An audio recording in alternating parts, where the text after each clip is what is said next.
გამარჯობა, მე შორენა ალიბეგაშვილი, ახალგაზრდობის ფორმულა შორენასთან ერთად და დღეს თემა რა პროცედურები უნდა ჩავიტაროთ კოსმეტოლოგთან კაბინეტში, როდესაც ამდენი პროცედურა ტრიალებს ჩვენს გარშემო. როგორ შევარჩიოთ?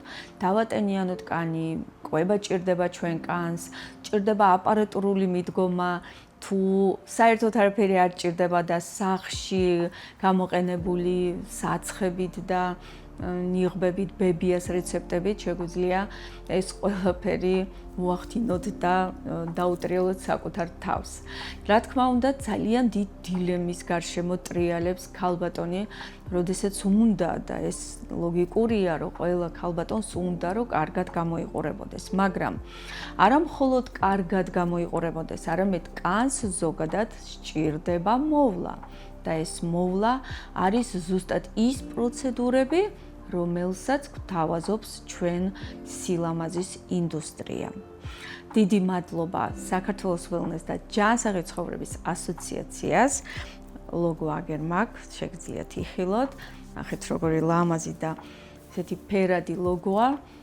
ზუსტად ტრანსლირებს იმას, რომ ველნეს კონცეფციით ცხოვრება ეს არის ჩვენი უნდა იყოს ყველა ადამიანის პრიორიტეტი და ვფიქრობ, რომ თქვენც თუ გამომყვებით ბოლომდე და თქვენი ფორმულების გამოძიებაში მიიღებთ მონაწილეობას, თქვენც ნელ-ნელა დაიწყებთ ველნეს კონცეფციით ცხოვრებას.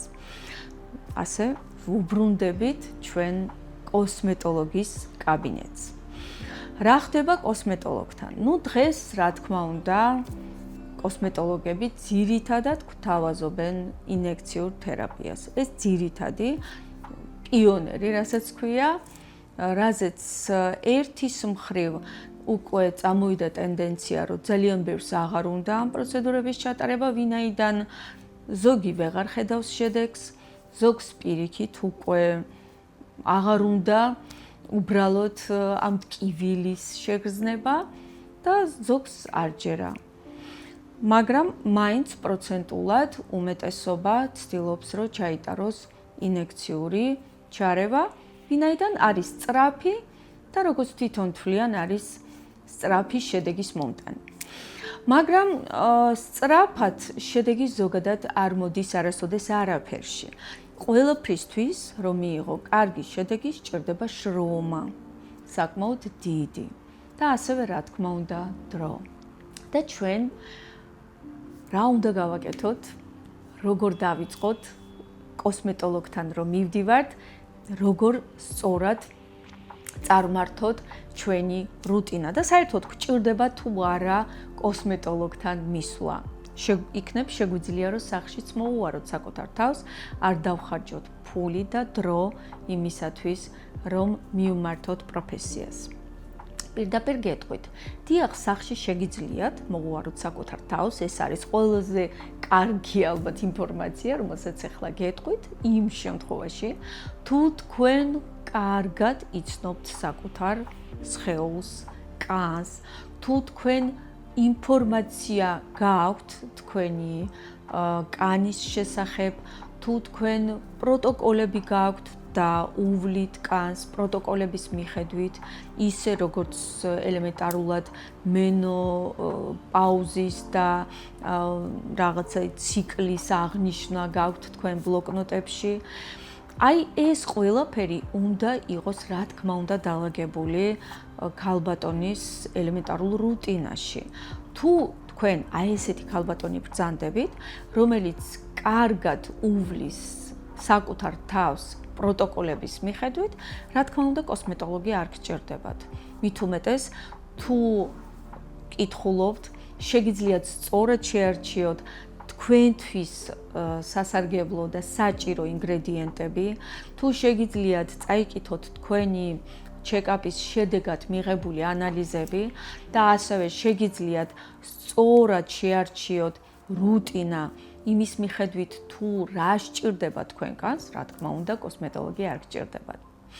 მაგრამ დანარჩენ შემთხვევაში, რა თქმა უნდა, კოსმეტოლოგი არის ზუსტად ის ადამიანი, რომელიც მოგცემთ მიმართულებას, რომელიც თქვენთან ერთად შეადგენს სწორ რუტინას, რომელიც გმართავთ, რა თქმა უნდა, დაგეხმარებათ მთელი წლის განმავლობაში, არა მხოლოდ იმ შედგენილი რუტინით იარსებოთ, არამედ მოგცემთ მიმართულებას და ასევე, რა თქმა უნდა, შემოგთავაზებთ პროცედურებს.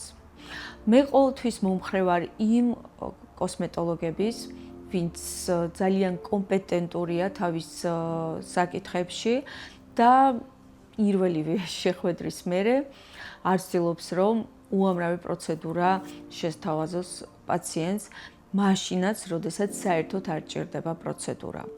გასაგებია, რომ კოსმეტოლოგსაც სჭირდება, ამ პროფესიასაც სჭირდება არსებობა, მაგრამ სწორად შერჩეული პროცედურა არის ზუსტად და ლაპარაკობს იმაზე, რომ კოსმეტოლოგი არის პროფესიონალი. ძალიან ხშირ შემთხვევაში, თუ კოსმეტოლოგი და თქვენ, მაგალითად, პაციენტი სწორი კომუნიკაციის შემდეგ შეადგენთ რაღაც რუტინას, შეიძლება საერთოდ პროცედურა არ დაგჭირდეთ და შემოიფარგლოთ ჩვეულებრივად სწორად შერჩეული პრეპარატების გამოყენებით. მაგრამ არსებობს უამრავი პროცედურა და სურვილიც, რა თქმა უნდა, ყველა ქალს უნდა რომ ცადოს, თუნდაც ცადოს. შეიძლება სულ არ ჭირდებოდეს, მაგრამ უნდა რომ ვიღაცამ მოუაროს და ყველაზე ხშირი პროცედურა, რომელსაც მიმართავენ, ეს არის სახის გაწმენდა. და ალბათ სახის მასაჟი, რომელიც ეხლა უკვე ძალიან პოპულარულია. სახის გაწმენდა არის პროცედურა, რომელიც ჩემი აზრით არის ყველა ქალბატონის წესით უნდა იყოს ყველა ქალბატონის ერთ-ერთი მთავარი პროტოკოლში პროცედურა, რომელსაც ჩაიტარებს მინიმუმ წელიწადში ერთხელ. იმ შემთხვევაში, თუ თქვენ ხართ ცხიმიანი კანის მატარებელი, ამ შემთხვევაში, რა თქმა უნდა, პროცედურას სჭირდება რამდენჯერმე დაბრუნება. ეს არის მაგალითად სეზონური სახის გაწმენდა ან საჭიროებისამებრ. ძალიან ხშირად არის სახის გაწმენდის შემდეგ თითქოს ერთ კვირაში და ორ კვირაში ისევ ჩდება მოთხოვნილება ამ პროცედურის ჩატარების. და როგორც წესით იწყებენ დაბრალებას ან კოსმეტოლოგის ან არასწორად შერჩეული მეთოდის, რასაც არ გამოვრიცხავ, რა თქმა უნდა. მაგრამ არსებობს ფიზიოლოგიურად პროცესი, როდესაც ის გინდა თუ არა, მაინც ჩდება. ის ორბირებული ნივთიერება, რომელიც სახის გაწმენდის დროს იყო ამოღებული კოსმეტოლოგის მიერ, ან აპარატურულად ხელით არ აქვს ამას პრინციპული მნიშვნელობა, ის სორბენტი დროთა განმავლობაში თუ არის გადაჭარბებული მით უმეტეს კანქვეშ და უფრო ცხიმიან კანს განვიხილავ, ის ნელ-ნელა იწევა ზემოთ და ისევ თითქოს ჩდება კანის ზედაპირზე. როგორ უნდა მოვიქცეთ ამ შემთხვევაში? რა თქმა უნდა, დავბრუნდეთ და კიდევ ერთხელ ჩავიტაროთ ეს პროცედურა. მაგრამ რაზე უნდა გავამახვილოთ ყურადღება? მაქსიმალურად სახის გაწმენდა იქნება, პილინგი იქნება, თუ რა პროცედურაც არ უნდა იყოს, მაქსიმალურად უნდა ვეცადოთ, რომ შევინარჩუნოთ ჩვენი კანის pH-ი. ვინაიდან pH-ის დარღვევის შემთხვევაში კანი კარგავს თავის დამცავ ბარიერს და რა თქმა უნდა, ხდება ძალიან სენსიტიური. ამ შემთხვევაში კანს უკვე შემდეგ რა პროცედურებსაც ჩაიტარებ, შეიძლება გქონდეს უკურეაქცია. ანუ არა მიიღოთ კარგი შედეგი, არამედ პირიქით ამ სტრესის ფონზე კანმა მოახდინოს სათანადო რეაგირება. ეს შეიძლება იყოს გამონაყრის სახით, ან რაღაცა პირიქით ძალიან ჭარბი, მაგალითად ქერცვლით, ან წვრილი გამონაყრით, ან პიგმენტური ლაქებით, თუ თქვენ მით უმეტეს არასწორად დაიცავით საკუთარი თავი პროცედურის შემდეგ. ანუ არსებობს ძალიან ბევრი უამრავი სხვადასხვა მიმართულება სახის გაწმენდის, სხვადასხვა მეთოდები, რა თქმა უნდა, და ეს უკვე თქვენზე არის დამოკიდებული, თუ როგორ სპეციალისტს შეარჩევთ და როგორ მიმართავთ რა პროცედურას მიმართავთ.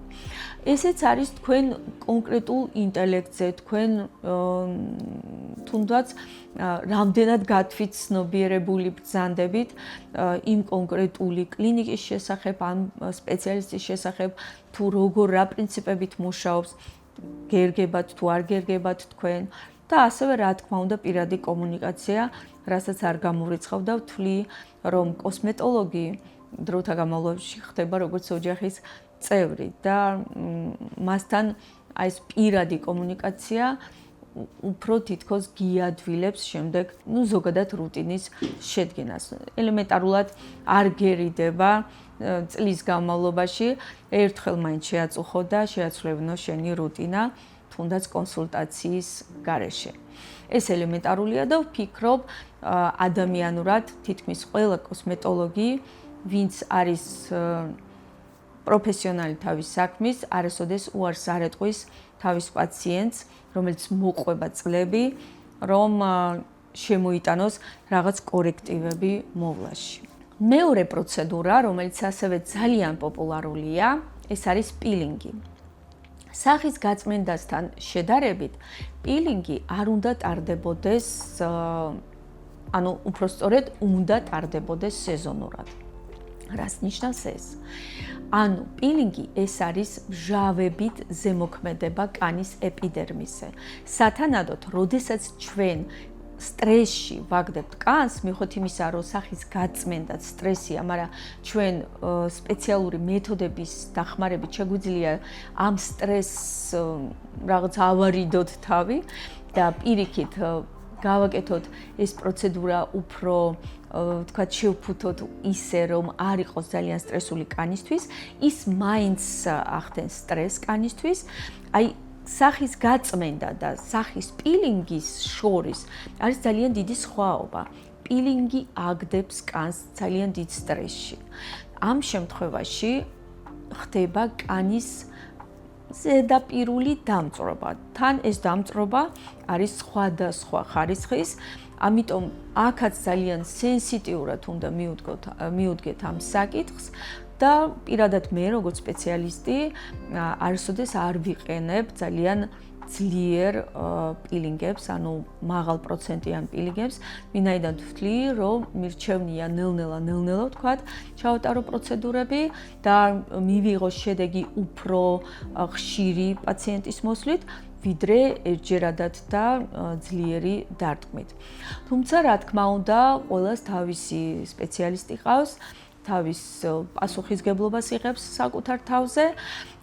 მიზეზი თუ რატომ არ უნდა მოახდინოთ ეს სტრესი კანზე ძალიან ღრმად, მე აგიხსნით. ვინაიდან სტაციონარი როგორც ისეთი პილინგის მერე არ არსებობს. ადამიანი ეკუთვნის საკუთარ თავს, ის მიდის ბრუნდება სახლში და ჩვეულებრივად აგრძელებს რუტინას. მაგრამ ამ შემთხვევაში არის ორი ტიპის პაციენტი. პაციენტი, რომელიც მაგალითად უვლის საკუთარ თავს და მიყვება პროტოკოლს და პაციენტი, რომელსაც ეზარება ელემენტარულად თუნდაც იმ დამცავის გადასმა სახეზე და საბოლოოდ რა ხდება, ის აუცილებლად მიიღებს პიგმენტურ ლაქას. ვინაიდან პილინგი ზუსტად აპროვოცირებს, ის აშიშვლებს კანს, რქოვანას შრეს და სათანადოდ კანი ხდება ისეთი სენსიტიური, რომ სანამ დამცავი შრე, ანუ სანამ pH-ი აღდგება, აი ზუსტად ამ პერიოდში კანს სჭირდება ძალიან სიღრმისეული დაცვა, რასაც ძალიან ბევრი პაციენტი არ აკეთებს. ამიტომ ჩვენ როგორც კოსმეტოლოგები ვიცით, რომ პაციენტი ძირითადად იქცევა სათანადოდ, დავიცვათ საკუთარი პროფესია და საკუთარი თავი, ვცდილობთ რომ მაქსიმალურად უფრო ნელ-ნელა, უფრო სენსიტიურად, სიღრმისეულად თუნდაც გავაშიშვლოთ კანი, შემდეგ მოახდინოთ ის პროცედურები, რომელიც საჭიროა რეგენერაციისთვის და შემდეგ, რა თქმა უნდა, დავხუროთ და შევქმნათ დამცავი ბარიერი კანზე. ზოგადად ეს ორი პროცედურა არის ყველაზე პოპულარული და ყველაზე საჭირო იმ შემთხვევაში, თუ პაციენტი საერთოდ არ უვლის საკუთარ თავს, არ იტარებს სახლში არანაირ პროცედურებს და ზოგადად არ იყენებს არანაირ საშუალებებს. მაგრამ არსებობენ პაციენტები, ვინც გადაჭარბებულად ცდილობს, რომ მოუაროს საკუთარ თავს, მჟავებს. აი ამ შემთხვევაში ვფიქრობ, რომ უნდა იყოს პაციენტი ძალიან გაფრთხილებული და სწორად უნდა კონდეს დალაგებული თავის რუტინა. ვინაიდან მჟავები სახლის მოვლის რუტინაში მისაღებია მხოლოდ და მხოლოდ მაშინ, როდესაც თქვენ კოსმეტოლოგის კაბინეტში არ ატარებთ სიღრმისეულ პროცედურებს. სახლში პირიქით უნდა იყოს აღდგენი თერაპია. ყველა პრეპარატი, რომელსაც გამოიყენებთ, უნდა იყოს დატენიანება, კვება და აღდგენა. შემდეგი პროცედურები, რომელიც ასევე ძალიან პოპულარულია, ეს არის დატენიანება. როგორ უნდა დავატენიანოთ კანი? ამის სხვადასხვა მეთოდები არსებობს. არსებობს აპარატურული, არსებობს ინექციური, არსებობს ჩვეულებრივი კოსმეტოლოგიური კლასიკური მოვლა. მე პირადად კლასიკურის მომხრე ვარ, აპარატურულიც ცუდი ნამდვილად არ არის, თუმცა აქაც ძალიან ფრთხილად უნდა ვიყოთ იმ კონკრეტულ მანიპულაციებთან, რომელსაც ჩაიტარებთ. კიდევ ერთხელ ვიძახი, პროცედურა, რომელიც ტარდება კოსმეტოლოგის კაბინეტში, არ უნდა ტარდებოდეს სპონტანურად. წინასწარ აუცილებლად უნდა გაიაროთ არა მხოლოდ კონსულტაცია, თქვენ უნდა გქონდეთ გაწერილი პროტოკოლი, რის მიხედვით თქვენ მიყვებით და რა თქმა უნდა სეზონურად და სწორი პროტოკოლის, ანუ დროის შენარჩუნებით, არავითარ შემთხვევაში არ შეიძლება რომ პროცედურები ხშირ-ხშირად და ჩქარ-ჩქარად ტარდებოდეს. ვინაიდან კანსაც უნდა მისცეთ საშუალება, რომ აღდგეს, დაასვენოთ კანი. ამის თქმა მინდა. მაგალითად, თუ თქვენ ჩაიტარებთ სახის გაწმენდა, შემდეგ გინდათ რომ ჩაიტაროთ სახის პილინგი, აი ამ ორ პროცედურას შორის უნდა იყოს რაღაც სხვაობა. მინიმუმ 1 კვირა, რომ მისცეთ საშუალება კანს რომ დაისვენოს, მინიმუმ დაისვენოს. როდესაც ჩვენ ჩავიტარებთ პილინგს, შემდეგ პილინგამდე, მაგალითად პროტოკოლში თუ არის 3 პილინგი, თუ საჭიროებაა, რა თქმა უნდა, ისევ უნდა მისცეთ კანს საშუალება რომ დაისვენოს. შემდეგ თუ თქვენ გადაწყვიტეთ, რომ გინდათ ჩაიტაროთ სიღრმისეული პროცედურა, როგორც არის RF-ი, ანუ რადიოტალღული, მაგალითად პროცედურა, რომელიც კოლაგენის და ელასტინის გამოყოფას, თქვათ, უწყობს ხელს, ან კიდე რამე სხვა პროცედურა, რა თქმა უნდა, პილინგის მერე უნდა მისცეთ საშუალება, რომ დაისვენოს, რომ დამცავი ბარიერი გქონდეს კანს, იმისათვის, რომ აიტანოს იმ პროცედურის რაღაცა სტრესი, ვინაიდან ყველა პროცედურა მაინც სტრესში აგდებს კანს. თუნდაც სახის მასაჟი ისიც სტრესია, რა თქმა უნდა, მაგრამ სასიამოვნო სტრესი, რომელიც არა ჩვეულებრივ მდგომარეობიდან, ანუ უпростоრედ, რომელსაც გამოყავს ჩვეულებრივი მდგომარეობიდან და ახდენს ზემოქმედებას, ანუ უფრო სისხლის მიმოქცევის გაძლიერებას, ლიმფური სისტემის უფრო აქტიურად მუშაობას და ასევე რა თქმა უნდა დანარჩენ სისტემებს. თქვენ წარმოიდგინეთ, როდესაც ტარდება პროცედურა, როგორი სასიამოვნოც არ უნდა იყოს, ნაწილობრივ ის მაინც სტრესია კანისთვის. სათანადოდ ეს სტრესი შეიძლება გავაკეთოთ უფრო სასიამოვნო და სტრესის მერეც აღდგენის პერიოდი უნდა მისცეთ კანს, რომ დაისვენოს და შემდეგ უკვე შეგიძლიათ გადახვიდეთ შემდეგ პროცედურაზე.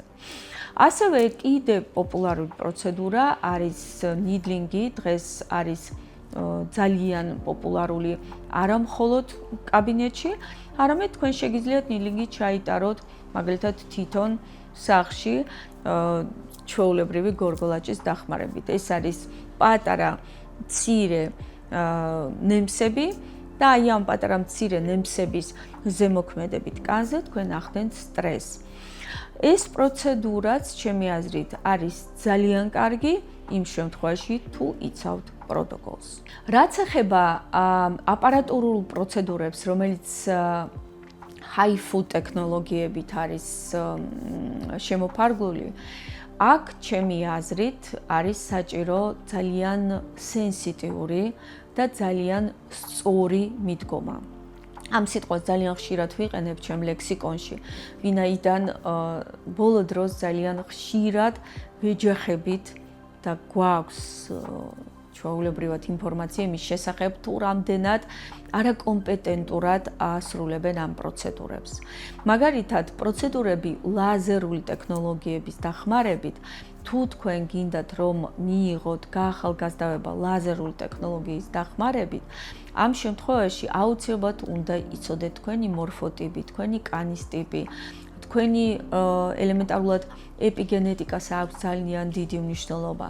თუ თქვენ ეს ყველაფერი არ გაქვთ დაცული, თუ თქვენ ეს ყველაფერი არ იცით და უბრალოდ ბრმად მიდიხართ და იტარებთ პროცედურას, იმიტომ რომ სადღაც არის რაღაც მაგალითად სასიამოვნო თქვენთვის ფასი თუნდაც ხო, მე ვთვლი რომ არის ძალიან არასწორი მიდგომა, ამით თქვენ ავნებთ საკუთარ თავს, ვინაიდან არასწორად ჩატარებულ პროცედურას შეუძლია დროთა განმავლობაში, შეიძლება იმ მომენტში არაფერი, მაგრამ დროთა განმავლობაში თქვენ შეგიძლიათ ისე დაიზიანოთ კანი, რომ აღდგენას უფრო მეტი დრო და ფული დაჭირდეს. ამიტომ აი ყველა პროცედურას უნდა მიუდგეთ ძალიან სენსიტიურად, ძალიან ფრთხილად, ძალიან კომპეტენტურ ადამიანებთან და შემდეგ უკვე რა თქმა უნდა პროცედურა ჩვეულებრივად შეგიძლიათ ჩაიტაროთ და ამ პროცედურიდან მიიღოთ შედეგი. ასევე, რა თქმა უნდა, სახის მასაჟი. სახის მასაჟი, მიუხედავად იმისა, რომ ასეთი პოპულარულია დღეს, აქაც არსებობს უკუჩვენებები. თუ მასაჟი არასწორად ჩატარდა, თუ არაკომპეტენტურმა ადამიანმა არასწორი მიმართულებები გამოიყენა, ან რაღაც არასწორად გამოიყვანა ლიმფა, აქაც შეიძლება მოხდეს ლიმფის სტაგნაცია არასასურველ ადგილებში და სათანადოდ მიიღოთ არასასურველი შეშუპება, რომელსაც ჩვენ ვებრძვით. ზოგადად კოსმეტოლოგიაში ყველაზე მთავარი, ოქროს წესი, მოდი ასე ვთქვათ, ეს არის პირველი, რა თქმა უნდა, ბალანსი, არაფერში არ უნდა იყოს გადაჭარბებული მიდგომა, არც პროცედურები და არც სახში მოვლის მანიპულაციები. ყველაფერში უნდა იყოს ოქროს წესი. ზედმეტი არაფერი არ ვარგა და ეს დავიმახსოვროთ. და ასევე რა თქმა უნდა ვერიდებოდეთ კანის შეშუპებას. ვინაიდან ყველა პროცედურა, რომლის შემდეგ კანი შუპდება, ესეთი პროცედურა არ არის კანისთვის კარგი. და ამაზე კიდე ცალკე რეპორტაჟს გავაკეთებ, სადაც განვიხილავთ თუ რომელი პროცედურების შემდეგ კანი შუპდება, რატო შუპდება და ზოგადად რატო არ არის კარგი კანის შეშუპება. მაგრამ დავიმახსოვროთ, რომ კანის შეშუპება არ არის კარგი, ვინაიდან კანი ნელ-ნელა ცვლის თავის სტრუქტურას და საბოლოოდ თქვენ სამომავლოდ, რა თქმა უნდა, ერთ კვირაში და ორ კვირაში არა. ჩვენ ვიძახით სადღაც 3 თვეში, 5 თვეში, შეიძლება 1 წელიწადში იყოთ პტოზის კანდიდატი და ასევე რა თქმა უნდა ნაოჭების.